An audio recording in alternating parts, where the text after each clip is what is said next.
Starting with the name of Allah, who is the most beneficent and the most merciful. Dear students, welcome to the Quick Learn Academy by Arusairam.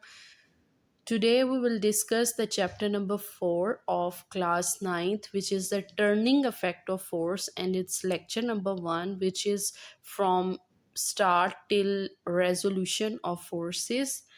Dear students, before starting today's lecture, if you have not yet subscribed to my channel, then do subscribe my channel, which is Quick Learn Academy by Arusairam, and also press the bell icon so that you can get the latest updates on the go. Dear students, सबसे पहले हम discuss कर लेते हैं कि हम chapter number 4 9th class physics में किन किन टॉपिक्स को डिस्कस करेंगे. The major concepts of Chapter number 4 of Physics class 9th are force on bodies, addition of forces, resolution of forces, moment of forces, principle of moments, center of mass, couple, equilibrium and stability. Dear students, सबसे पहले बात कर लेते हैं like and unlike parallel forces के बारे में. Like parallel forces ऐसी फोर्सेस को कहा जाता है जो एक दूसरे के साथ पैरेलल हों और एक ही डायरेक्शन के अंदर हों. ऐसी फोर्सेस को कहा जाता है लाइक. जबकि अनलाइक पैरेलल फोर्सेस ऐसी फोर्सेस होती हैं जो एक दूसरे के पैरेलल तो होती हैं लेकिन उनकी डायरेक्शन डिफरेंट होती है. डियर स्टूडेंट्स, जैसा कि आपको स्क्रीन पे दिखाई दे रहा है, अगर आप लेफ़्ट साइड पे देखिए स्क्रीन पे, यू विल सी कि एक बैग है, उसके अंदर बॉल्स पड़ी हुई हैं या एप्पल्स पड़े हुए हैं एक बैग के अंदर. अब वो सारे के सारे एप्पल्स, उनका वेट जो है वो वर्टिकली डाउनवर्ड एक्ट कर रहा है, और ये जो यहाँ पे जो एप्पल्स एक दूसरे के ऊपर फोर्सेस लगा रहे हैं, ये एक ही डायरेक्शन में हैं और ये पैरेलल हैं. So a bag containing apples is an example of like parallel forces, जबकि unlike parallel forces ऐसी forces होती हैं जिसमें जो हैं लाइंस तो पैरेलल, फोर्सेस तो पैरेलल होंगी लेकिन डायरेक्शन ऑपोजिट होगी. लाइक आपको स्क्रीन पे राइट साइड पे दिखाई दे रहा है कि एक एप्पल को एक स्टैंड के साथ, स्ट्रिंग के साथ जो है वो अटैच किया गया. तो एप्पल जो है वो वर्टिकली डाउनवर्ड एक्ट कर रहा है, उसका वेट, और जबकि टेंशन इन द स्ट्रिंग जो है वो इन अपवर्ड डायरेक्शन है. So it's an example of unlike parallel forces. Now I'll read the definitions of like parallel forces and unlike parallel forces. Like parallel forces are the type of forces which are parallel to each other and have the same direction are called parallel forces, while the type of forces that are parallel but have directions opposite to each other are called unlike parallel forces. Dear students, now we will see we will read what is the head to tail rule. Dear students, head to tail rule को triangle law भी कहा जाता है. इसमें दो vector लिए जाते हैं. अब डियर स्टूडेंट्स, वेक्टर किसे कहा जाता है? एक ऐसी क्वांटिटी जिसको कंप्लीटली डिस्क्राइब करने के लिए दो पैरामीटर्स चाहिए होते हैं, एक मैग्नीट्यूड और दूसरा डायरेक्शन. डियर स्टूडेंट्स, जैसा कि आपको स्क्रीन के ऊपर दिखाई दे रहा है कि दो वेक्टर हैं P एंड Q. अब एक वेक्टर को एक लाइन के साथ डिनोट किया जाता है जिसके एक साइड पे एरो हेड होता है. तो डियर स्टूडेंट्स, आपने दो वेक्टर ले लेने हैं, एक वेक्टर P है और दूसरा Q है. Now the question arises how we can add by using the head to tail rule. Dear students, इसका सिंपल सा लॉ है कि आपने फर्स्ट वेक्टर को सबसे पहले रखना है और सेकंड वेक्टर को फर्स्ट वेक्टर के ऊपर इस तरह से रखना है कि सेकंड वाले की टेल फर्स्ट वाले के हेड के साथ कोइंसाइड करे. और डियर स्टूडेंट्स, जब दो वेक्टर्स हमने इस तरह से रख लेने हैं तो हमने रिजल्टेंट ड्रॉ करना है. अब रिजल्टेंट वेक्टर किस तरह से होगा? ऐसा वेक्टर जो दोनों वेक्टर्स को ऐड करने से बन रहा हो उसे रिजल्टेंट वेक्टर कहते हैं. डियर स्टूडेंट्स, यहाँ पे रिजल्टेंट वेक्टर जो है वो p प्लस क्यू होगा, और ये आपने इस तरह से ड्रा करना है कि रिजल्टेंट वेक्टर की टेल फर्स्ट वाले की टेल के साथ और इसका हेड फर्स्ट वाले के सेकंड वाले के हेड के साथ कोइंसाइड करे। So this is called the head to tail rule. Dear students, के हेड टू टेल रूल मैंने यहाँ पे जस्ट 2 वेक्टर्स के लिए ड्रा किया है, आप एनी नंबर ऑफ वेक्टर्स के लिए भी कर सकते हैं। So I'll read the definition of a head to tail rule, which is the result of 2 vector could be determined by drawing a triangle। आप 2 वेक्टर्स को ड्रा करेंगे, एक ट्राइंगल की शेप बनेगी। Vector p and q are drawn in such a way that the tail of the q touches the head of vector p। q का जो tell है वो p के हेड को कोइंसाइड करे, और उसके बाद resultant vector which is p plus Q, इसको इस तरह से आपने ड्रा करना है कि रिजल्टेंट वेक्टर की टेल फर्स्ट वाले की टेल के साथ और रिजल्टेंट का हेड लास्ट वाले वेक्टर के हेड के साथ कोइंसाइड करे। So the point number 3 is the resultant p plus q is represented by the third side of triangle from tail of p to the head of q। Dear students, so ये है head to tail rule। This is very important और इसको हम usually लेते हैं vector addition के लिए, तो आपने इसको बहुत अच्छे से प्रिपेयर कर लेना है। Now we will discuss the long important topic of chapter number 4, which is the resolution of forces। Dear students, resolution of forces किसे कहा जाता है? आप एक कंपोनेंट को जब 2 वेक्टर्स के अंदर डिवाइड कर लेंगे जो कि एक दूसरे के साथ म्यूचुअली परपेंडिकुलर होंगे, इसे कहा जाता है resolution of forces. Now I will read the definition. Splitting of forces into 2 और more than 2 mutually perpendicular forces. Forces को 2 या 2 से ज़ायद इस तरह के कंपोनेंट्स में आपने स्प्लिट करना है कि वो एक दूसरे के साथ म्यूचुअली परपेंडिकुलर हों, इसे कहा जाता है resolution of force. Dear students, इस टॉपिक को करने के लिए आपने क्या करना है, इसकी डेफिनेशन के बाद एक्सप्लेनेशन की हेडिंग देनी है, और इसकी एक्सप्लेनेशन को अंडरस्टैंड करने के लिए आप सबसे पहले स्क्रीन के ऊपर देखें कि एक वेक्टर ड्रा किया गया है f। अब उसका वेक्टर f जो है वो डिनोट किया गया उसको लाइन OA के साथ। अब उसका x कंपोनेंट x एक्सिस के साथ है, उसको fx के साथ रिप्रेजेंट किया गया है, और जो उसका y कंपोनेंट है which is perpendicular to the y axis, इसको डिनोट किया गया है fy के साथ। डियर स्टूडेंट्स, तो इसके पॉइंट OA जो है वो f रिप्रेजेंट f के OA को हम f के थ्रू रिप्रेजेंट कर रहे हैं, fx को OB के through, and AB is represented by the fy। Dear students, now I'll read the explanation। Consider a force F represented by the line OA making an angle theta with the x-axis। Dear students, अब आपने इसको head to tail rule के according जो है add कर लेना है। इसमें dear students OA equal to होगा, because F is the resultant, OA will be equal to OB plus BA। So by putting the values of OA, OB and BA as OA को हम A के साथ represent कर रहे हैं, OB को FX के साथ और BA को FY के साथ। So by putting these values in equation 1, we will get F is equal to FX plus FY। Dear students, इस तरह हमने जो है हेड टू टेल रूल के अकॉर्डिंग एक वेक्टर f को ऐड कर लिया है। अब हमने डियर स्टूडेंट्स इसमें से मैग्नीट्यूड निकालना है फोर्स f का along x axis and magnitude of the force f along y axis। Dear students, जब आपने fx की वैल्यू को कैलकुलेट करना हो, then you will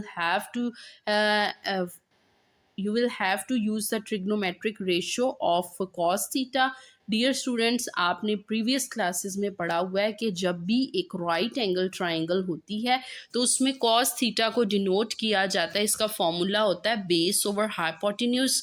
so cos theta will be equal to, यहाँ पे बेस जो है वो ओ बी है, it is along X axis, and hypotenuse is along O A. So by putting the values of OB and OA, we will get cos theta is equal to fx over f. So F X will be equal to F cos theta. यहाँ पे जो F divide हो रहा है वो दूसरी side पे जाके मल्टीप्लाई होगा।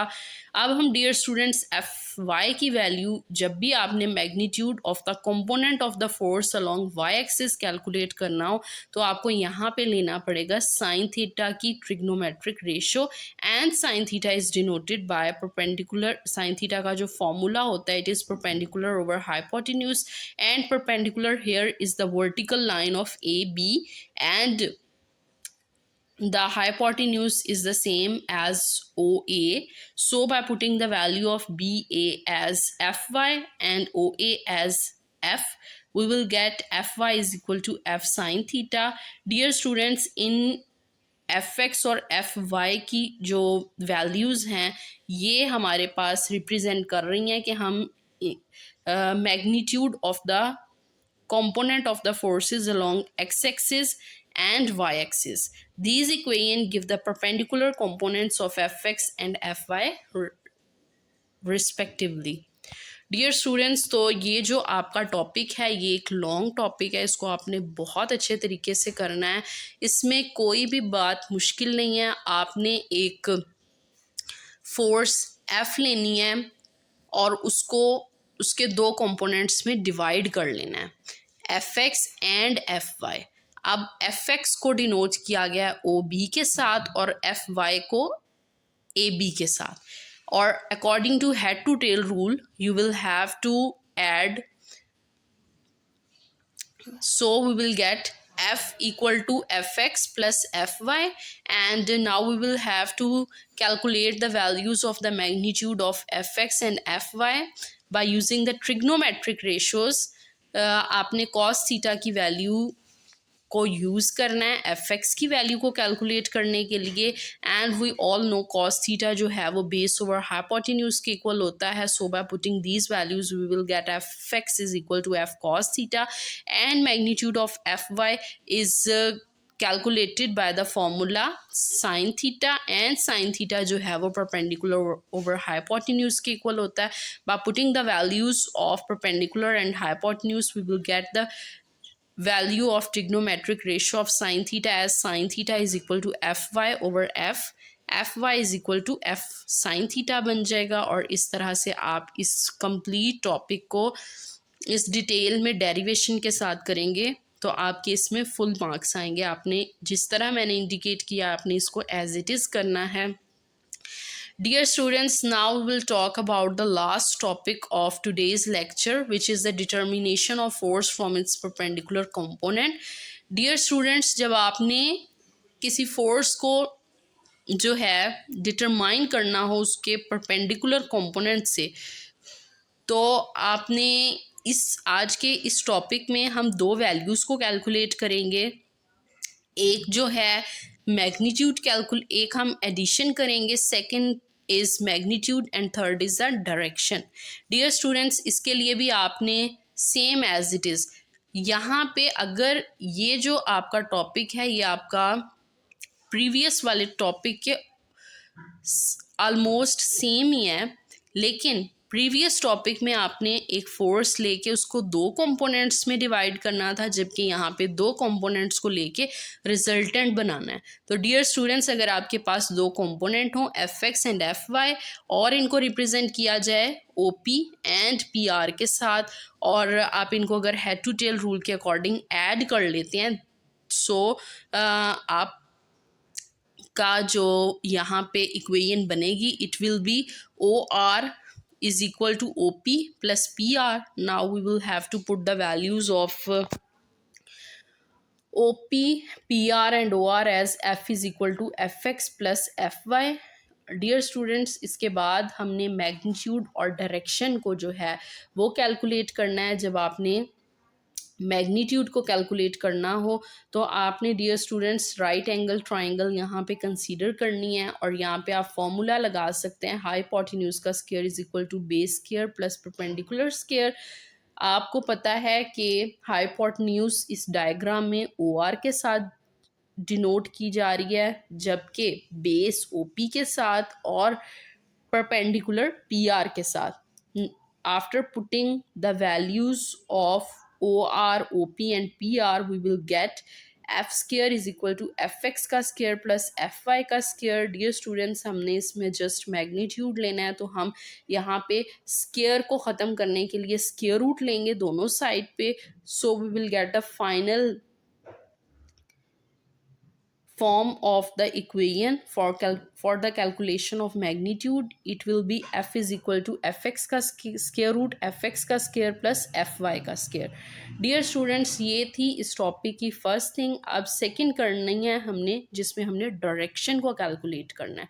डियर स्टूडेंट्स, डायरेक्शन को कैलकुलेट करने के लिए आप टेन थीटा की ट्रिग्नोमेट्रिक रेशो लेंगे, एंड हमें पता है कि टेन थीटा जो है वो होता है perpendicular over base, and perpendicular आपको डायग्राम में दिखाई दे रहा है, यहाँ पे पी आर के साथ डिनोट कर रहे हैं और बेस जो है वो ओ पी के साथ।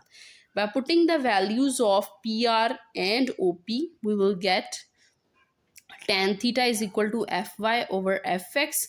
डियर स्टूडेंट्स, डायरेक्शन जो है वो हम थीटा के साथ इंडिकेट करते हैं, तो थीटा यहीं पे रहेगा, tan दूसरी साइड पे जाके इन्वर्स हो जाएगा, so it will become as theta is equal to tan inverse F Y over X F X. Dear students, तो ये था हमारा आज का कंप्लीट लेक्चर, जिसमें हमने किन किन बातों को डिस्कस किया है। Like and unlike parallel forces, एक बार मैं आपको इसका ओवरव्यू दे देती हूँ। लाइक में ऐसी लाइक पैरेलल फोर्सेस ऐसी फोर्सेस जो एक दूसरे के पैरेलल होती हैं, उनकी सेम डायरेक्शन होती हैं, जबकि अनलाइक में डायरेक्शन जस्ट ऑपोजिट हो जाती है। और हेड टू टेल रूल में आपने जस्ट टू वेक्टर्स लेने हैं और उनको इस तरह से ऐड करना है कि सेकंड वाले की टेल फर्स्ट वाले के हेड के साथ कोइंसाइड करे, और रिजल्टेंट वेक्टर में को इस तरह से डिनोट करना है कि उसकी टेल फर्स्ट वाले की टेल के साथ और रिजल्टेंट का हेड लास्ट वाले के हेड के साथ जो है वो मीट कर रहा हो। तो ये होता है हेड टू टेल रूल, और इसी बात को जहन में रखते हुए आपने रेजोल्यूशन ऑफ फोर्स करना है, यानी एक फोर्स को लेके उसको दो उसके कंपोनेंट्स में जो है वो स्प्लिट कर देना है, तो ये कहलाएगा रेजोल्यूशन ऑफ फोर्स। और इसमें आपने magnitude of F X and F Y को कैलकुलेट करने के लिए cos theta and sine theta लेना है, इसका फॉर्मूला लगाना है, और आप एक फोर्स को भी डिटरमाइन कर सकते हैं उसके रेक्टेंगुलर कंपोनेंट से। अगर आपके पास दो रेक्टेंगुलर कंपोनेंट्स हों तो उन दोनों को आप लेके हेड टू टेल रूल के अकॉर्डिंग ड्रा करके उसका रिजल्टेंट जो है उसको इंडिकेट करके हेड टू टेल रूल को इम्प्लीमेंट करके मैग्नीट्यूड और डायरेक्शन को किस तरह से कैलकुलेट करेंगे by using the formula of hypotenuse का square is equal to base square plus perpendicular square, and for the direction we will use the formula of tan theta as perpendicular over base. Dear students, I hope you all like my video. If you like my video, then kindly do like, share, comment and subscribe to my channel, which is Quick Learn Academy by Rusairam. And thank you so much for listening me.